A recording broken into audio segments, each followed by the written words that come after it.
So, besides budget woes, which are huge, give me something else Carl's got on his plate to make this, to make this the great state to live in that it really is, except for the fact that none of us can afford to live here anymore. Well, a lot of the questions that are being asked of us are economics related, taxes, spending, debt, jobs. But you look at Medicaid, for example, which is horrendous. I mean, we spend more, or we offer higher Medicaid benefits in the state of New York than any other state in the Union. And the second worst state is is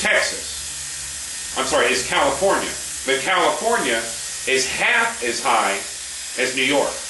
New York is higher than the second and third highest combined. And the fact is, if we just cut the ridiculous options like giving people free taxi cab rides to the Indian reservation to buy discount cigarettes, all these ridiculous things that we offer that drive our small and medium-sized businesses into the toilet every year and that drive our taxes up so high, if we just dropped it down to the California level, which is already pretty bad, we'd be saving New Yorkers $10 billion a year. $5 billion of that back at the county level, and that can convey directly to your property taxes. As long as, the locals hold their local government to the feet to the fire and say, you saved this amount of money in Medicaid payments, you ought to be returning that money to the taxpayers by cutting taxes. I mean, at the end of the day, we have a great university system, for example, here in Buffalo, in the state of New York, but we're paying way too much for it. So there's a lot to be done that isn't directly, let's say, an immediate topic in economics, but let's say for education, just education alone, we could save a lot of money by charging out-of-state tuition that actually costs as much as, or where the student actually pays what it takes to be educated. They're paying about 1/3 what it costs, and New York State is subsidizing these out-of-state folks who are coming here to become dentists and lawyers and such. Right. For no reason. Their parents have never paid taxes here. They don't pay taxes here. And they're going to leave town and go back to where they came from to enter practice anyway. But that we do that because Sheldon Silver thinks that's the way it's supposed to be done. And if we just reformed our state education system, our state university system, we'd save an incredible amount of money. We correct the way that we do Medicaid and other health care, we'll save incredible amounts of money. But the folks in Albany, especially Governor Patterson and Sheldon Silver and the rest of these guys, they just don't have the courage to do what it takes to make New York a great place to live again. Well, you're about the closest thing that comes to cutting a politician's haircut. And boy, giving you that scalp, it was definitely a pleasure for me. I can assure you of that. Well, we'll try and get Carl in here before the end of the campaign. He's been watching your videos, and he's been entertained by how much hair you actually cut off. So if he gets his guts together, he'll be down here to get a real buzz cut.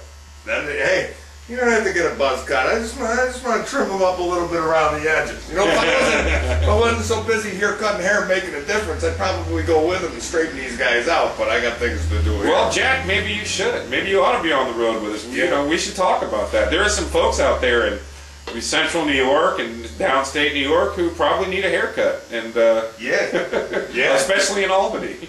Yeah. Ooh, I'd love to cut some hair there. Well, they really ain't seen nothing yet. I mean, Carl hasn't. I mean, the fact is, we got television and radio commercials that are starting on Monday statewide. They're going to run for the 3 weeks leading up to the Republican convention. We're going to the Republican convention. Carl was asked to speak there. And we're either going to come out of there a candidate on the Republican ballot for the primary, or the day, a couple days after, we'll start petitioning our way onto the ballot because Carl's just not the candidate of the party bosses.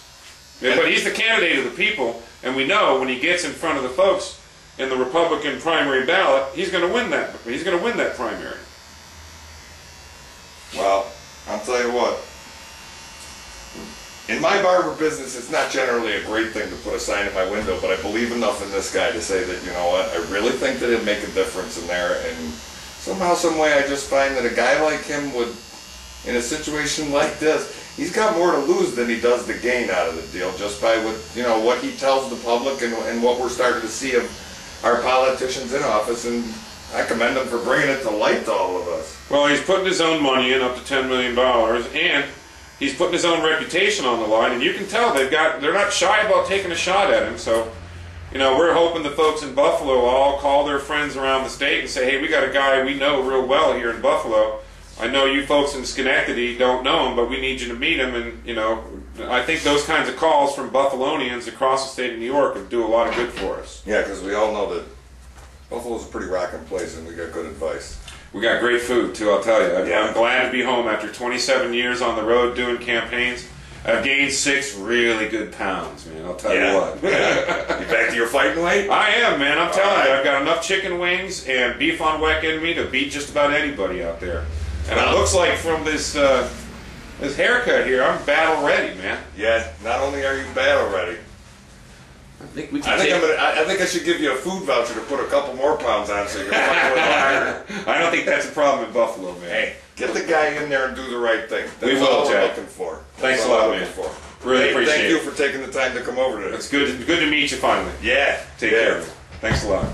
I'm ready to go to war.